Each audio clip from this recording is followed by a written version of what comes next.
Permettez-moi de vous livrer la télé des résultats que mes collègues et moi nous avons validés au cours de la séance plénière tenue à cet effet. Louis Françoise, 8111 voix, 0,26% des voix. Françoise Toué, candidate malheureuse à la présidentielle de novembre, nous a ouvert ses bureaux. Échange à cœur ouvert sur sa première participation à ces consultations électorales. Plusieurs questions, dont la première: comment la candidate indépendante a-t-elle accueilli son score de 0,27% des voix, le plus bas à ces élections? Avec une pointe de déception, parce que nous avions, lors de nos sorties, reçu des messages de soutien assez significatifs. Les populations nous ont manifesté leur soif de changement, effectivement, comme lors de l'insurrection populaire des 30 et 31 octobre. Nous étions confiants que notre message était bien reçu et que nos valeurs étaient partagées par la plupart des populations. Et nous, sincèrement, cet accueil et l'engouement que nous avons vécu lors de ces rencontres avec les populations nous permettait d'espérer avoir un score qui est meilleur que ce que nous avons bien sûr engrangé. Nous n'avons pas d'amertume. Ce qui ressort aujourd'hui, c'est que pour nous, quels que soient les résultats que nous avons engrangés, pour nous, il y a une victoire là. Personne ne nous attendait à ce niveau. Et tout a été fait pour nous empêcher d'arriver là. Mais notre détermination, notre conviction en l'avenir de ces partis ont été plus forts et nous ont conduits jusqu'au bout. Et il n'y a aucun regret au niveau de nos camarades. Au contraire, nous sommes même encouragés pour continuer la lutte et aller de l'avant parce qu'il y a d'autres échéances. Et un parti politique ne s'arrête pas à une échéance électorale. La socialiste Toué a mené une campagne bien modeste. Les moyens ont-ils été déterminants? Les moyens ont manqué, bien sûr. Et nous ne pouvons pas nous comparer aux moyens colossaux qui ont été déployés. C'est pour cela que j'ai dit, compte tenu de cet écart, nous n'avons pas de raison d'être dessus. Les moyens, les apparences, enfin, c'est-à-dire remplir les stades, c'est pas tout.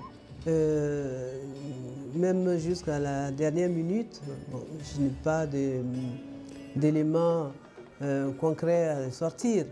Le fait de faire la fête, de réunir, de remplir des stades, ce n'était pas tellement gênant. Si les règles du jeu avaient été respectées jusqu'au bout, c'est-à-dire laisser aux populations leur libre choix, je pense que les scores auraient été différents.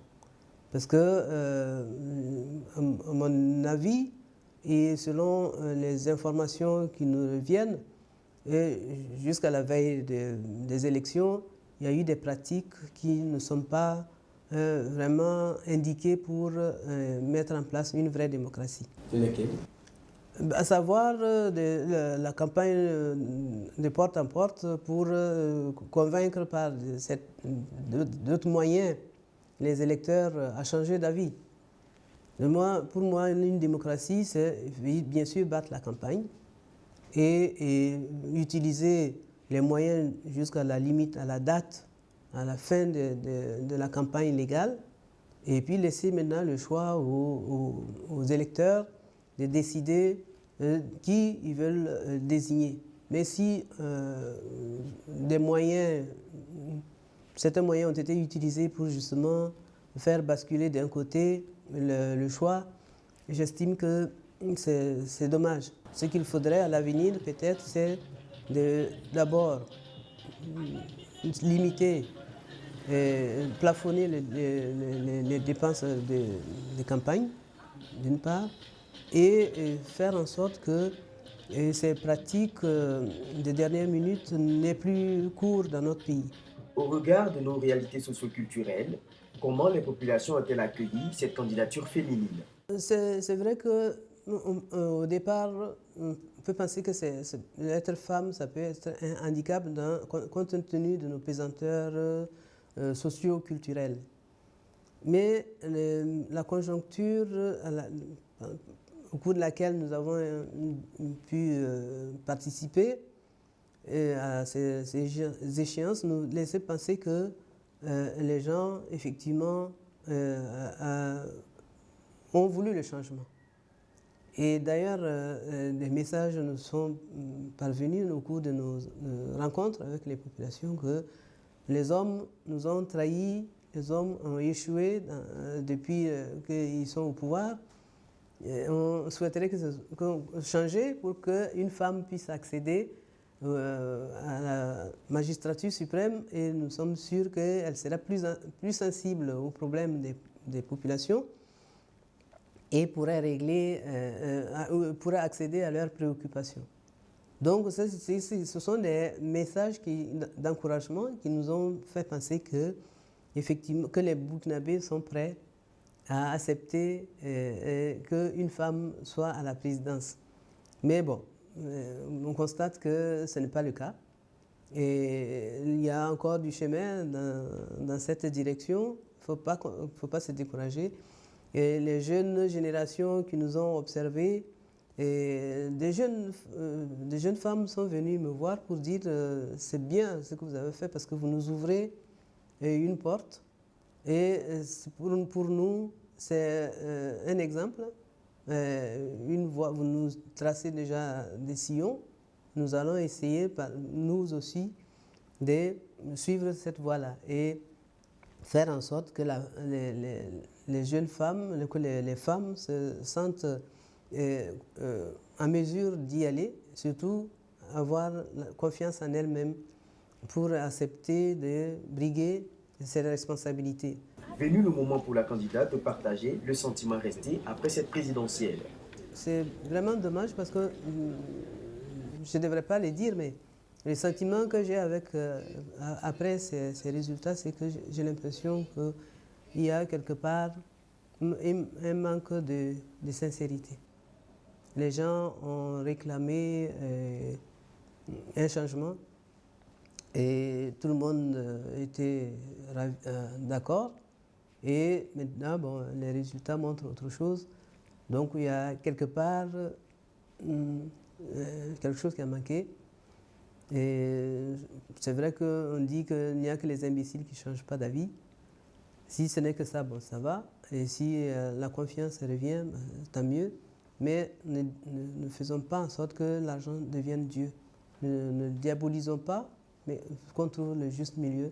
Et que nos valeurs traditionnelles, qui étaient des valeurs de dignité, d'intégrité, d'honnêteté, reviennent progressivement. Parce que, surtout à l'adresse de la jeunesse, le message, c'est de tout faire pour revenir à ces valeurs d'intégrité. L'avenir d'un pays dépend de ça aussi. Il faut que nous nous unissions pour lutter contre la corruption et l'impunité.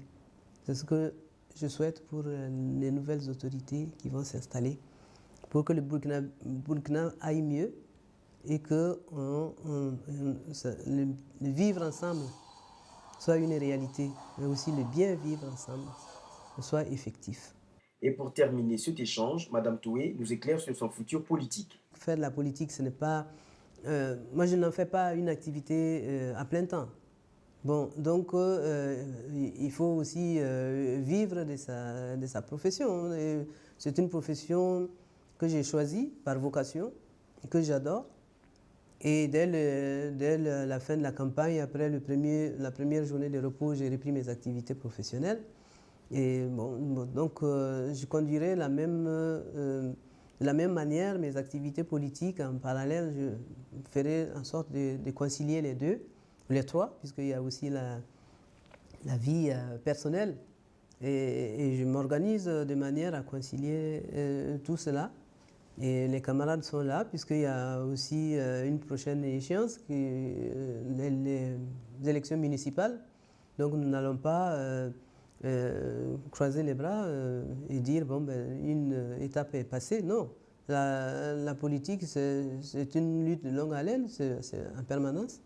Et nous allons continuer nos activités politiques pour engranger des résultats et surtout pour la refondation de notre parti. C'est pourquoi nous nous sommes battus et que nous continuons à nous battre et afin de lui donner la place qui lui revient sur la scène politique nationale.